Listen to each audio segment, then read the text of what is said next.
来週どこ行く？ラティアスリサーチ1週目の全フィールド解説。ジャスパルと申します。今週はラティアスのスキルが発表されたり、アブソルがエナジーチャージ M になったり、ニュームーンデーの新仕様が発表されたり、なかなかいろいろなことがありましたけれども、いよいよ来週からはラティアスリサーチということで、今週もやってまいりましょう。来週どこ行く？今回はラティアスリサーチ1週目の全フィールド解説をやっていきたいと思います。もう多くの方がどのフィールドにどんなメンバーや戦略で訪れるのか固まってきているかとは思うんですが、各フィールドの特徴をまとめておきたいと思いますので、こういう特徴あるんだなっていう最後の整理か何かでご利用ください。ラティオスリサーチも近いような形になるかもしれませんね。それでは参ります。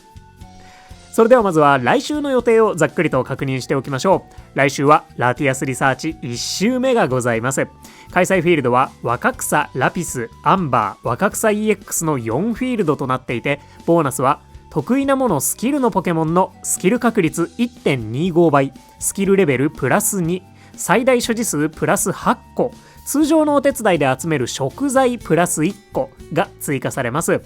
また睡眠タイプごちゃ混ぜでスキル得意の特殊なポケモンたちを除いた未進化のポケモンたちがピックアップとなっております。進化後もそれはそれで羽毛の量が増えるはずなのでピックアップしてもいいんじゃねと思わないでもないんですけれども、未進化のポケモンたちがピックアップとなっております。そんなラティアスの羽毛がリサーチで入手することができます。スキルのポケモンをリサーチできると多めにもらえるみたいです。こちら1日1回目のリサーチのみとなりますので、基本的には分割非推奨のイベントとなるんですが、めちゃくちゃエナジーが稼げる方なんかは分割でラティアスを狙うなんてことも可能かとは思いますので、臨機応変にお考えください。基本的にやることはエナジーをたくさん稼いでラティアスの羽毛をたくさん集めて、それをラティアスをゲットするためのアイテムと交換してラティアスをゲットしようって感じです。そしてラティオスリサーチに備えましょうといった感じになっているかなと思います。詳しくは過去にアップしているラティアス関連の動画をご覧ください。ってことで他に被っているイベントなどは特になし、来週から2週間ラティアスリサーチ開催です。さあそんなラティアスリサーチ1週間目の全フィールド解説やっていきたいと思います。ラティオスリサーチでも使えるところがあるかなとは思うので、各フィールドの特徴をなんとなく押さえておきましょう。それでは例によって若草本島からではなく、今回は最初に4つのフィールドをまとめてお話しします。それがシアン、トープ、ウノハナ、ゴールドですね。この4フィールドに行くこと自体は可能なんですが、ラティアスリサーチが開催されません。イベントミッションはできるみたいですし、イベント交換所も空いているみたいなんですが、それ以外のボーナスがかかりませんので、よっぽどの理由がある方以外は来週は若草、ラピス、アンバー、若草 EX の4フィールドからお選びください。多分ね、他のフィールドへ行こうとすると、そこをイベント開催してへんでって警告されるかとは思います。ってことで、シアン、トープ、ウノハナ、ゴールドに行かれる方はぜひ理由をコメントしていただけますと幸いです。純粋に気になりますねX とか見てるとね、たまにいらっしゃるみたいなので、もしいらっしゃったらお待ちしております。さあってことで残る4フィールド、こちらは若草本島から順番にお話ししていきたいと思います。それでは若草本島。若草の注目ポイントは、初心者におすすめ、木の実ガチャがある、羽毛の獲得量は少なめかもなどが挙げられるかと思います。ピックアップで出現しないポケモンはヤミラミ、ラルトス、石住まいです。初心者におすすめとは言ったんですが、ラピス解放前のリサーチャーでは他に選択肢がないという話ではありますね。若草本島は木の実ガチャがありますし、まだまだ料理でエナジーを稼ぐのも難しいタイミングかと思うので、エナジーチャージなんかが安定した火力になってくれるかと思います。1週間目はね、スキルレベルプラス2しかないので、本領発揮は翌週となるでしょうかね。皆様オンバーンはゲットできましたでしょうか。先日ね、リサーチランクが低くてレベル上限に引っかかっちゃってオンバーンに進化できないという話を聞いたので、そういった方はオンバーンに進化できるところまで進めることはできたんでしょうかね。オンバットね、本当に初心者におすすめできるポケモンだなと思っていたら、そんなところに落とし穴があったということで、今後ね、動画を作る際に私も気をつけたいなと思いました。そんなわけで、基本的には若草に行かれる方は他に選択肢がない場合もそれなりにあるかなと思うんですけれども、若草は基本的にラティアスの羽毛の量が少なめという特徴があるかと思います。これは今後の似た形式のイベントでも同じ特徴となるかと思うので、ふんわり覚えておいてください。羽毛の量が少ない理由は星3寝顔が少ないからですね。基本的には羽毛の量は寝顔のレアリティと連動しておりまして、雨の数と連動してるって言った方がなんとなくイメージつきますかね。進化後の星3寝顔とかの方が獲得する量が多くなってるんですよね。今回はスキルのポケモンだとさらに増えるって感じです。ですが、そもそも星3寝顔があんまり存在しない若草では、他のフィールドに比べるとちょっと羽毛が少なめになるかと思うので、そういう特徴があるんだなと思っておいてください。他のフィールドで今後ね、開催されていけるようになったら増えるかなっていう感じですかね。とはいえね、若草はポケモン8体が出現してくれるラインが非常に早くて、スキルのポケモンたちもありえない量ピックアップになっているので、少なめとはいえ比較的しっかり稼ぐことができるんじゃないかなとは思ってます。昨年のクレセリアイベントではエスパータイプの多いラピスラズリコハンが最も羽毛の期待値が高くて、若草が順当にというべきか最も期待値が低かったんですが、今回は母数の多い未進化のスキルポケモン全体ということになっているので、もしかすると若草はピックアップの多さから星3寝顔の少なさをカバーできているかもしれないなとは思います。ちょっとね、具体的な獲得期待値については私の腕では調べきれなかったので、もしご存知の方いらっしゃったらお教えいただけたらなと思います。なお、ピックアップの母数が多いということは、特定のポケモンを狙うのはなかなか難しいということでもありますね。エナジーがあんまり稼げないうちは、特に無進化のスキルポケモンに出会うのは結構運が必要となりそうです。先週のスキルピックウィークで私アンバー渓谷に行ってたんですけど、2アカウントでツボツボは各2匹ずつで、トゲデマルは片方のアカウントで1匹だけみたいな感じだったりもしましたね。ヘラクロスやプラスルマイナンはもう少し見かけましたみたいな感じで、多少ね、無進化のスキルポケモンを狙うのには運が必要だと思います。そんなわけで2週間目に向けて即戦力を確保したい場合なんかは、やっぱりエナジーチャージ M のメリープ、ウソハチなんかが力になってくれるものと思います。あとはコダックもありですかね。そんな感じで、メリープの飴それなりに大量に使うんですけれども、ある場合はメリープがおすすめできますし、メリープの飴そこまで持ってないよっていう方や、日中にそこまでタップできないよっていう方は、お手伝いスピードに対して最大所持数がなかなかバグっているウソハチがかなり強力です。ウソッキーですね。どちらもスキルの期待値的には大差ないので、最終的にはお好みでということになりますね。で、即戦力探しは特に考えていないよという方の場合は、今後ラピスラズリコハンで活躍できて育成もしやすそうなキモリだったり、ヒーラー最強格のパモだったり、アンバーで活躍できて道中でも強いオンバットあたりがおすすめできるかと思います。将来的にはデデンネなんかもめちゃくちゃ強くなってくるので、サブレに余裕があれば狙っておきたいところですかね。ゴクリンなんかもね、実は狙うの今のうちだったりとかするかもしれないので、それなりに選択肢はあるだろうなというところです。そんな初心者はとりあえずここな若草本島でした。お次、ラピスラズリコハン。メンツさえ揃っていれば今回の本命フィールドかと思います。ラピスの注目ポイントは、木の実一致の強力なスキルのポケモンが多い、羽毛の獲得量が多そう、ラルトスが出現する、ラティアスの素引きが狙いやすいかもしれないあたりが挙げられるかと思います。まず強力なスキルのポケモンが多いってことで、スキルでエナジーを稼ぐのに適しているジュカイン、エーフィー、クレセリア、あとエルレイドあたりのポケモンがタイプ一致となるので、昨年登場してくれたクレセリアだったりジュカインが今年我々を助けてくれるという、なかなか激アツな展開となっております。スキルのポケモンではないんですが、バシャーモも活躍できますね。そのあたりの強力なポケモンが特に多いのがラピスの特徴となっていて、昨年くらいから始めた方でもかなりエナジーの稼げるフィールドになってるんじゃないかなと思ってます。そして羽毛の獲得量が多いということで、エナジーが稼ぎやすいから多いというのももちろんあるんですけど、ラピス以降のアンバーや EX って寝顔一つあたりの眠気パワー消費量が大きくなってるんですよね。これ夢のかけらの観点で見たらアンバーや EX の方が優れている場合がほとんどとなります。詳しくはね、こちらのかけら期待値の動画をご覧いただきたいんですが、ラティアスの羽毛に関してはこれまで通りであれば眠気パワーの量で決められているというわけではなくて、もうシンプルに寝顔のレアリティとスキル得意かどうかで決められているはずなので、カビゴンランクを大きく上げないとなかなかいろんな寝顔が解禁されない上に、ポケモン1匹で大きく眠気パワーを使えてしまうアンバーや EX よりラピスは序盤からバランスよく羽毛を稼いでいくのに適しているはずなんですよね。あとはね、シンプルにアンバーよりスキルのポケモンの数も多かったりします。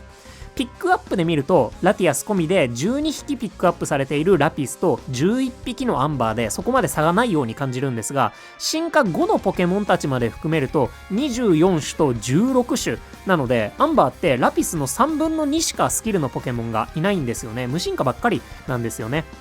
こうラピスヤスやでソーナンス、ヤドラン、ペルシアン天国とかになったことは皆さんありませんでしょうかまあこれはちょっと古の記憶すぎるかもしれないんですけれども、そんな感じでね、めちゃくちゃエナジーが稼げる方であればアンバーと EX は無進化ポケモンが多いのでかなり羽毛を集めていけるかとは思うんですが、基本的にはラピスが最も羽毛の稼げるフィールドになるんじゃないかなと思います、多分。なのでラピスで活躍できそうなポケモンがいる場合、まずラピスから検討してみてください。もう大体決まってるかとは思うんですけどね。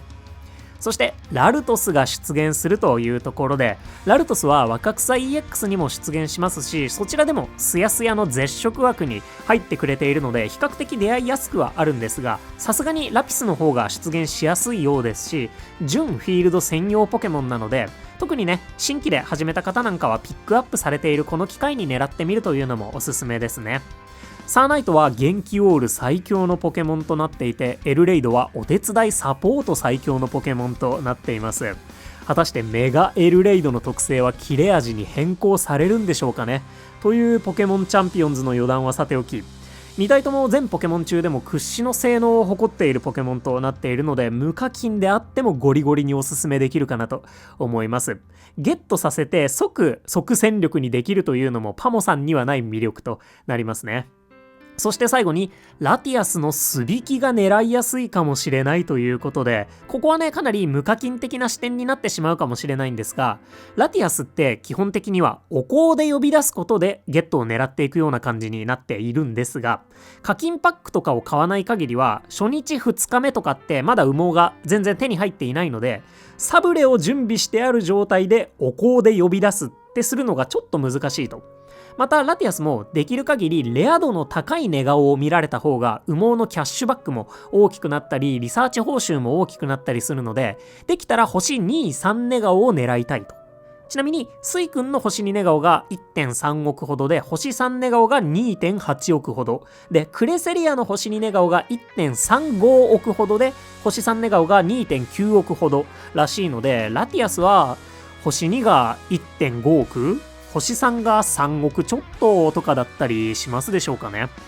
どれくらいになるかはわからないんですけれども、できたらエナジーが稼げた後でお香を使いたいんですよね。そうなると個人的にはまだエナジーが低めの時ってラティアスのお香なしでリサーチしたいんですよね。これね逆の人もいるんじゃないかなとは思います。エナジー稼いだ後の方がラティアスの素引き確率が上がっているはずだから最初にお香を使うぞっていう人もねいらっしゃるかと思います。私のやり方だと低エナジーの時にお香なしでリサーチすることになるんですけど、この時ラピスの方が低エナジーからラティアスが抽選されている可能性が高いと思ってます。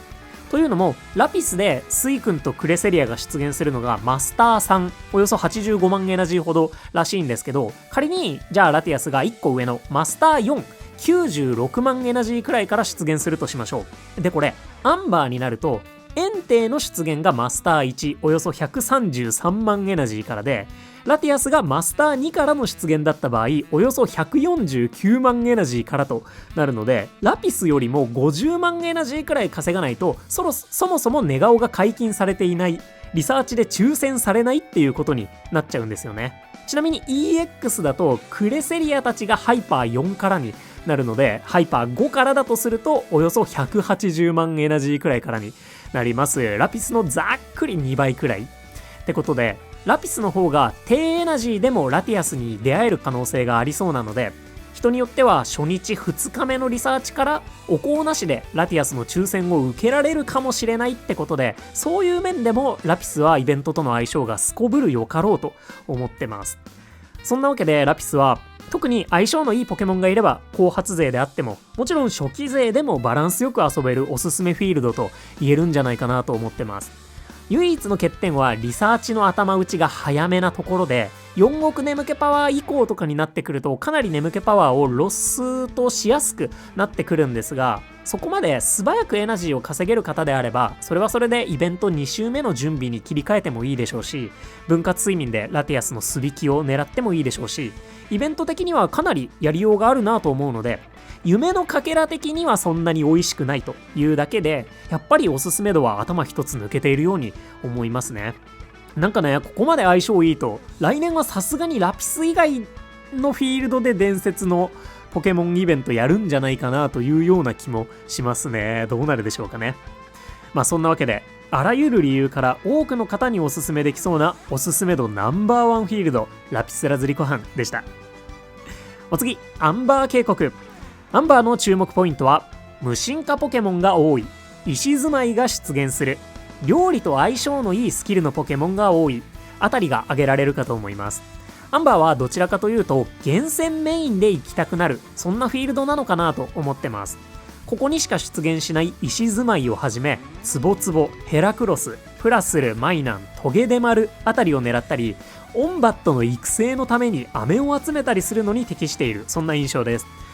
小ピックアップの無進化ポケモンたちは私の体感ではね、言うてそこまで出現するもんでもないなという感じなので、なんだかんだ石住まい、オンバット、エレズン、ワシボン、イーブイとかになりがちな気もしちゃうんですけどね。そのあたりのポケモンの厳選育成を中心に、イベント的には料理と相性のいいスキルのポケモンが多いっていうところがちょっと重要かもしれませんね。それこそイワパレスやヘラクロス、各種ストリンダー、付随してプラスルマイナンなど食材に長けたスキルのポケモンがフィールド一致で相性良さげなので、料理中心でそれなりに回していけそうな雰囲気は感じてます。イベント1周目はね、木の実プラス1個がないのでアンバーじゃなくても彼らは別段問題なく活躍できちゃうんですけどね。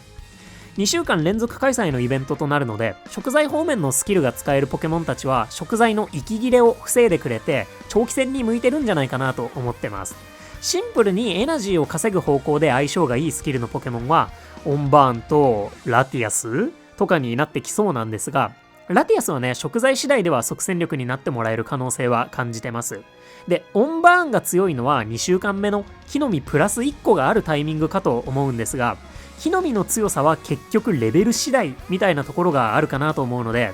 スキルどうこうというよりはもうレベルの高いボーマンダがいるぜみたいな、そっちがアンバーに行く決め手になるかもしれませんね。ちなみに私も1週間目にアンバーに行くつもりなんですが、理由が近々開催されそうなサラダ 1.5 倍キャンペーンのためにフィールドボーナスを上げておきたいっていう、もうラティアスリサーチと全く関係ない理由なので、全く関係ないんですよねこれはね、めちゃくちゃ動画投稿者的な理由となるので、ぜひね、皆さんのアンバーに行く理由もコメントでお聞かせいただけたらなと思います。メインアカウントはね、本当にクレセリアがいるので、イベント的には絶対ラピス行った方がいいまでありますねサブアカはラピス苦手よりなので、いずれにせよボーマンダと一緒にアンバー行くことになってたかなとは思います。そんな感じで、どちらかというと厳選育成中心で料理方面のポケモンを探したり相性が良さそうなアンバー渓谷でした。最後、若草 EX の注目ポイントは難易度がすこぶる高い、木の実ガチャがある、羽毛の量が少なめになるかも、ラティアスの寝顔のリサーチ報酬が多い、色違い出現確率が高いらしいなどが挙げられるかと思います。EX はもうシンプルにはちゃめちゃに難易度が高そうですね。今回伝説イベントで初めて木の実固定のボーナスが存在していないので、木の実3種全てがランダムになるはずです。その上でイベントボーナスに食材プラス1個とスキル率 1.25 倍が存在してしまっているので、 EX ボーナスはおそらく好みの木の実エナジー 2.4 倍で確定なんじゃないかと思うんですよね。なのでマジで運が試されるフィールドとなっていそうです。また羽毛の量についても他のフィールドより稼げない可能性があります。 EX は EX 独自の補正があって、飴の量なんかもそうなんですけど、星3寝顔の羽毛の量がちょっと増えてる的なちょっとしたおまけがあるので、本当にめちゃんこエナジーが稼げる方であれば最も羽毛が稼げるフィールドの可能性もあるかとは思うんですが、ポケモン一匹一匹が大きく眠気パワーを消費してしまう EX では、いわゆる絶食枠に到達しやすくて、寝顔のレアリティが全体的に高いという状態にはなかなかなりづらいので、羽毛の量はまあそれなりという感じになるかなと思います。そんなわけでなかなか過酷な EX なんですが、嬉しいポイントは何といってもラティアスの寝顔の報酬が増えていることと、色違い出現確率アップなんじゃないかなと思います。EX の伝説ポケモンは星1寝顔であっても他のフィールドの星2寝顔に迫るほどの報酬をゲットできるので、そこの安定感はありますね。まあ星2寝顔は通常フィールドの星3寝顔に匹敵するわけでもないですし、星3寝顔に関しては全然抽選されない上に報酬も全然増えてないので、うまいのは星1だけっていう感じではあるんですが、まあ本命はやはり色違いになるのかなと思います。EX はね、色違いの出現確率アップがありますので、色違いラティアスのロマンを追い求める方は行かざるを得ないかなと思います。まあ体感できるほど確率がアップしているかどうかはよくわかんないですたまに出ますなおイベント2週目にはニュームーンデーと重複する瞬間がありますので、私はイベント2週目に色違いラティアスを狙いにお香を握りしめて EX に行くつもりであります。まあそんな感じで EX は普通にめちゃんこ難易度が高い上に羽毛も別に多くなさそうっていう、基本的にはおすすめしない寄りのフィールドになっているかとは思います。ただ色違いという一発逆転のロマンもありますので、ぜひ運に自信にきねきは検討してみてください。そんな若草 EX でした。以上実質4フィールドの全フィールド解説でした。いかがでしたでしょうか。まあ超ざっくりまとめると、初心者は若草でまったり厳選しようっていう感じで、ラピスはイベント適性ありすぎのおすすめフィールドで、アンバーは厳選面で選んでみてはっていう感じで、 EX は運とロマンということで、皆さんがどちらに行かれるのかぜひコメントで教えてください。とりあえずこれ作ってて普通にラピスに行きたくなりましたねマジでね、サラダフェスはいつ来るんでしょうかね。本当に教えてほしいところです。まあそんな感じでね、ラティオスリサーチも5月末とかから始まるかもしれないので、次はどこのフィールドが相性いいんでしょうかね。出現フィールドが同じであれば似たような感じになりそうな気もするので、まあ、今後のねフィールドボーナス上げだったりとか、なんとなくの雰囲気掴んでおいてもらえたらなと思います。そんなラティアスリサーチ1周目の全フィールド解説でした。ということで、ここまでご視聴いただきまして誠にありがとうございました。お相手パルでした。よろしければ動画にグッドやハイプで応援いただけますと動画制作の励みになります。いつも本当にたくさんの応援ありがとうございます。それではね、今週はアップするのがちょっと遅くなりましたので、来週は早めにアップできるように準備しておきたいなと思います。もう作れる要素も揃ってますしね。で、ラティアスのステータス解説動画もなるべく早くアップしたいなと思います。いや、食材とかね、どんな感じになるでしょうね。本当に楽しみすぎます。皆さんラティアスの食材の予想とかあったりしますか？私ね、本当に映画水の都の守り神見たはずなんですけど、主題歌以外の記憶がまるでないんですよねまあそんなわけで最後の最後までしっかりと準備してラティアスリサーチ2週間楽しんでいきましょう。来週も元気にいってらっしゃい。またね、バイバーイ。海に風が朝に太陽が必要なのと同じよ。